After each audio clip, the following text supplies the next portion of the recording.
kind of as camp winds down, still like the way guys are going about it, and certainly got to keep practicing, but like where a lot of the guys are at, and appreciate kind of the whole effort they've given to camp.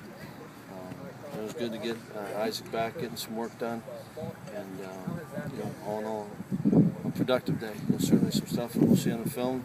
Saw it on the field. It's going to be on the film. Got to keep cleaning it up. But guys are, I think, getting closer, and that you feel good about. Coach, you mentioned Isaac coming back. How did he look? Is he just he's got to knock off some rust? How's he moving? He's he's moving all right. We just certainly there's a lot. He's got to keep doing, but it was good to get him back. I feel like the depth along the defensive line has come through training camp. Good. I think Daryl's done some good things. Render, got some action last year, so I think he's got an idea of what to expect. And, Q's giving us some things right there. I think that ends were able to get some depth at our end spots, so feel pretty good right now.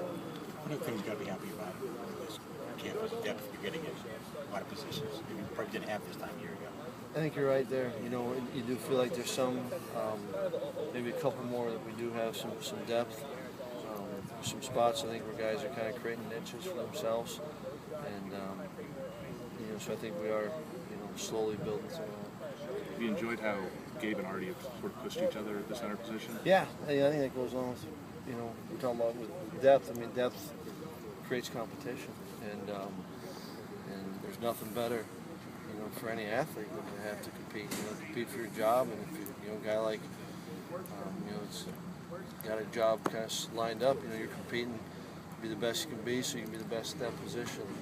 Whether it's in the league, in the country. So with Artie and Gabe, I think it's been good competition.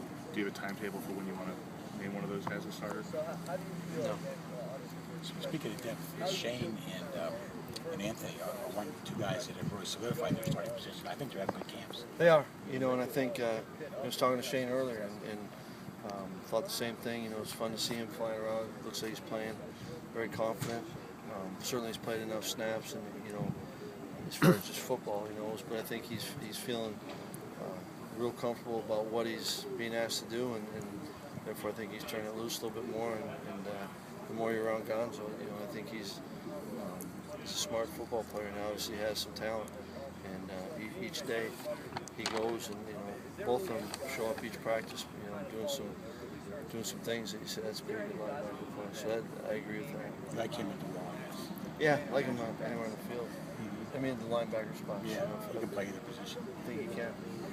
You got some nice depth at corner, some nice experience, some freshmen getting in there. If it came to it, would you use one of those freshmen, like a Titus Howard or something like that, if it came to it? I mean, I think they're certainly they're getting a lot of reps and taking advantage of that.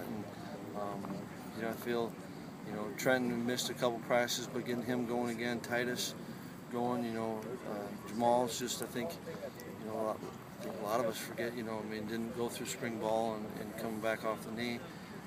He keeps progressing, and so we are building some depth at corner. And I think as we keep going, there's certainly some of those, like you're talking about Titus. Right now he's continuing a chance to keep earning reps, and when or if he plays, that's a decision that has to be made right now. But certainly earning the reps he's getting. But it seems like Titus and Terrace both maybe have positioned themselves a lot better to get on the field than maybe, at least I thought they would be before camp started. Yeah, I give them credit. I mean, they've come in, they've got a great work ethic to them. Obviously talented enough to earn those, but they're, the moments aren't getting too big for them. We just got to keep putting them in situations, keep forcing them to grow, and sometimes that means, put them in a position to fail. But, they got to be challenged, and then how do they respond? And that's what's been fun is they keep responding, and Terrace in the back end communicating. That's a part, maybe a little bit more in the safety world than a big corner, but, I think it's pretty impressive, 3 kids we got from Clareton, the way they approach things. It's it's pretty impressive. Building that depth has to be one of the things that allow this program to turn the corner. We really start, hey, we got something going here now. Yeah, that's I think that's I think there's good teams, and then there's when you get to the point where you're a really good program, you do have that. And because if you have that depth, then guys aren't playing earlier than they maybe should, or even if I think once you get it where you truly are deep, even if a guy's ready to play, and beating out that whatever that is, it's harder. So I've appreciated this group, this camp. They've been fun to be around. They come to work every day. They seem like they want to be coached, and it's been good. I think we're getting better. We're not where we need to be, but they've been fun to be around. Make your job a little easier? No, it's not an easy job. Speaking of the program, what's it mean to have a guy like Larry Fitz coming back for the opener? That's why I say you got a bunch of achievements. It's mysterious. Obviously, it's a huge thing for them. And I think that's what Larry did here, and obviously just continue to